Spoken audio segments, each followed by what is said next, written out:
क्या आप टाटा मोटर्स की कोई कार खरीदने का प्लान बना रहे हैं तो हो सकता है कि आपके पास अब सिर्फ कुछ ही दिन बचे हों, क्योंकि 1 जुलाई से टाटा मोटर्स अपनी सभी पैसेंजर व्हीकल्स की कीमतें बढ़ाने जा रही है। और सबसे बड़ी बात, यह बढ़ोतरी सिर्फ पेट्रोल और डीजल कारों तक सीमित नहीं रहेगी, बल्कि टाटा की इलेक्ट्रिक व्हीकल्स भी महंगी होने वाली हैं। लेकिन आखिर ऐसा क्या है, क्यों हुआ कि ऐसा होने लगा कि भाई टाटा मोटर्स अपनी प्राइसिंग बढ़ाएगा? देखिए, टाटा मोटर्स को यह फैसला लेना पड़ा। और अगर आप नेक्सॉन पंच, टियागो, कर्व या हैरियर खरीदने की सोच रहे हैं तो आपको क्या करना चाहिए, ये इस वीडियो में आपको समझाने जाने वाला हूं। देखिए क्या होता है, दरअसल Tata Motors passenger vehicle limited ने घोषणा की है कि 1 जुलाई 2026 से उसके पूरे पैसेंजर व्हीकल पोर्टफोलियो की कीमतों में 1.5% तक की बढ़ोतरी हो सकती है। सुनने में 1.5% शायद बहुत ज़्यादा न लगे, लेकिन जब बात लाखों रुपए की कारों की होगी तो यह बढ़ोतरी आपकी जेब पर हजारों से लेकर दसियों हजार रुपए तक का असर डाल सकती है।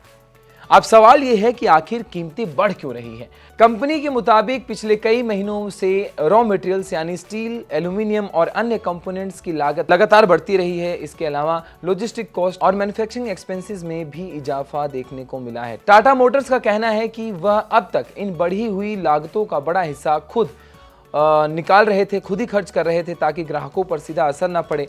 लेकिन अब हालात ऐसे हो गए हैं कि कंपनी के लिए पूरी लागत खुद उठाना मुश्किल हो गया है। बढ़े हुए खर्च का एक हिस्सा ग्राहकों तक पहुंचाया जाएगा, ऐसा उनका कहना है। यानी सीधे शब्दों में कहें तो कार बनाने की लागत बढ़ी है और जब उसका असर शोरूम की कीमतों पर दिखाई देगा। दिलचस्प बात यह है कि यह सिर्फ टाटा मोटर्स की समस्या नहीं है। पिछले कुछ समय में कई ऑटोमोबाइल कंपनियां कीमतें बढ़ा चुकी हैं या बढ़ाने की घोषणा कर चुके हैं और कोशिश भी कर रहे हैं। इसका मतलब है कि पूरा भारतीय ऑटो सेक्टर बढ़ती लागत और महंगाई के दबाव का सामना कर रहा है। अब बात करते हैं कि किन गाड़ियों पर असर पड़ेगा। कंपनी ने साफ कर दिया है कि यह प्राइस हाइक उसके पूरे पैसेंजर व्हीकल पोर्टफोलियो पर लागू होगी।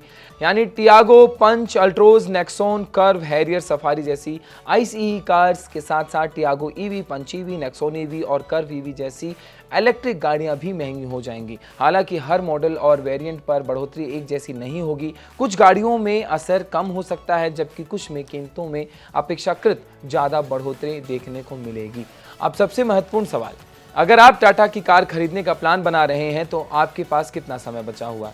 जस्ट कुछ ही दिन बचे हैं। कंपनी के अनुसार मौजूदा कीमतों पर बुकिंग करने की आखिरी तारीख 30 जून 2026 रहेगी। यानी अगर आप इस तारीख से पहले अपनी कार बुक करवा लेते हैं तो आप मौजूदा कीमत का फायदा उठा सकते हैं। इसी वजह से आने वाले दिनों में टाटा मोटर्स के डीलरशिप पर ग्राहकों की संख्या बढ़ सकती है। अक्सर जब किसी कंपनी की प्राइस हाइक की घोषणा होती है तो कई ग्राहक अपनी खरीदारी के फैसले को जल्दी ले लेते हैं ताकि बढ़ी हुई कीमतों से बचा जा सके। तो कुल मिलाकर अगर आप टाटा मोटर्स की कोई कार खरीदने का सोच रहे हैं तो यह खबर आपके लिए काफ़ी महत्वपूर्ण है। कमेंट सेक्शन में ज़रूर बताइएगा कि 1 जुलाई के बाद का प्लान कर रहे हैं या 1 जुलाई से पहले आप भी टाटा के शोरूम जाकर टाटा की कोई गाड़ी लेने वाले हैं। आप देख रहे थे एबीपी लाइव, मैं हूं आपके साथ आशीष दुबे।